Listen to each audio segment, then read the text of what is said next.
I purchased a chair which was half price from a second-hand store, but it smelt quite fusty. So I decided I was going to take off the cover and put a fresh one on. This is more involved than I thought it would be, so I thought I'd film it and take you along for the journey. Now, this had a gazillion staples in, which were really embedded into the wood. I'm not using the correct tools here. I literally have basic DIY tools, and I did nearly stab myself in the eye quite a few times. The back panel of the cover was actually stitched on, so you couldn't see from the outside any fastenings or any stitches or anything. It was kind of like a string. So as you can see, this video will just show you me stripping back the chair to the original, so I can see what's there. And I'm sort of taking it back layer by layer, how it's constructed. I'm just doing it in reverse. Oh no, didn't want to do that. I'll rip the cover.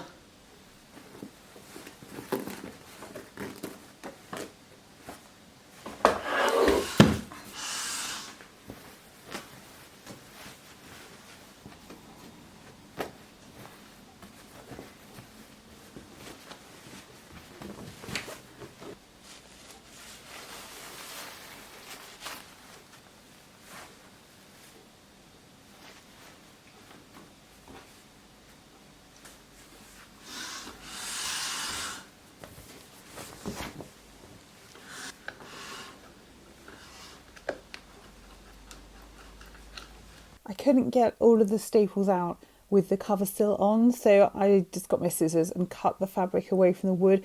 This actually enabled me to get to the staples and pull those out eventually.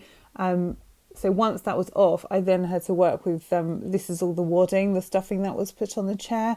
Once the cover had been taken off, it just made it really lumpy, and it had that fusty smell all in this stuffing. So I decided I was just going to remove it all and then put some fresh polyester wadding on instead, but it had sort of escaped all under all the layers. The foam was in quite good condition, but I've decided that I was going to give it a little bit of extra padding on the chair, but I didn't need to replace the foam, so that stayed.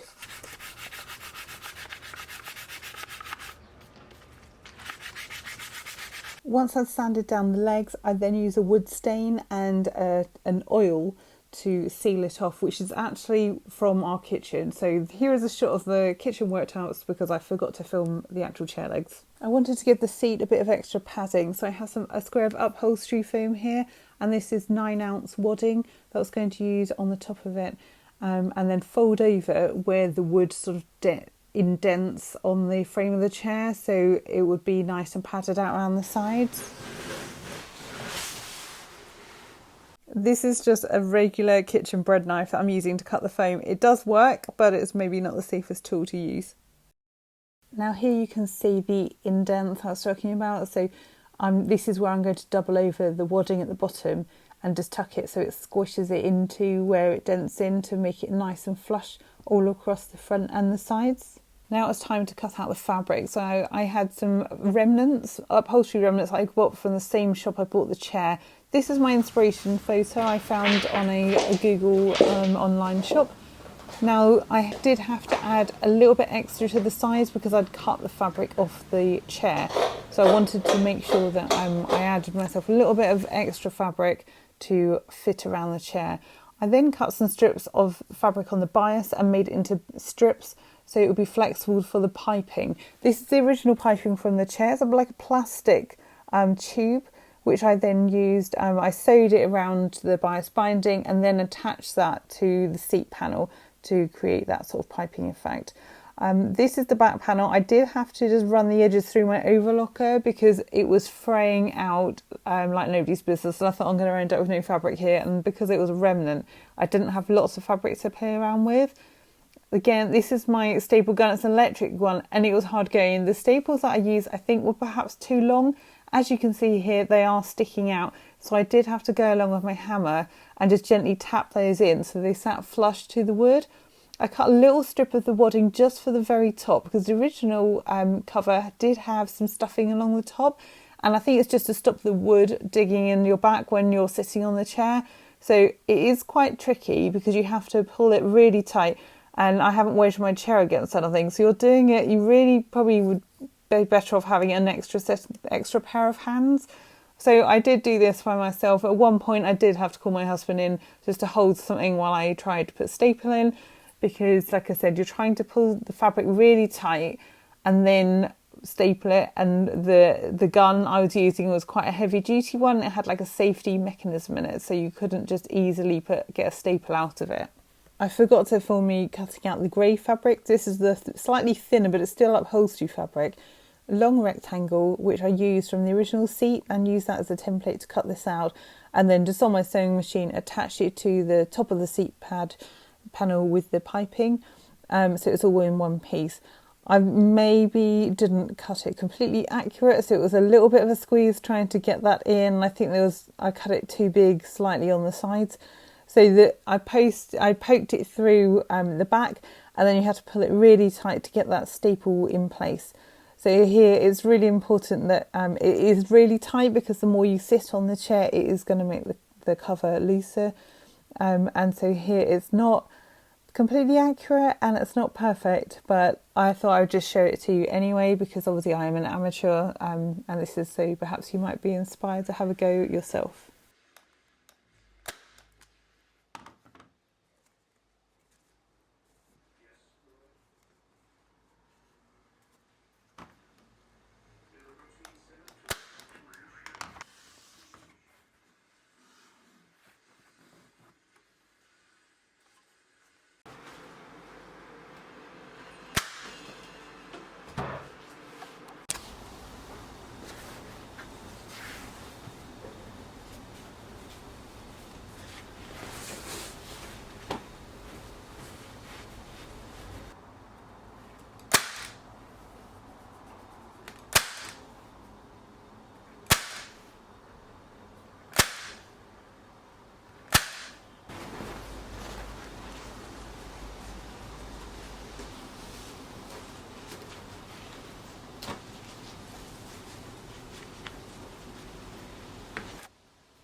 The cover on the bottom will just stop all the dust from collecting and just gives it a nice neat finish. So this is the thrifted chair that I got for £20 with this fussy musty smell, and this is the chair now, the fully stained legs, which match other pieces in my living room with the piping. The back is maybe not the neatest, but it will just be against a wall, so I'm not too concerned about that, and I think it makes a really nice feature. I hope that you will have a look at secondhand furniture and have a go yourself. Don't forget, if you have a tub chair, to check out my IKEA tub chair recover over in this video here.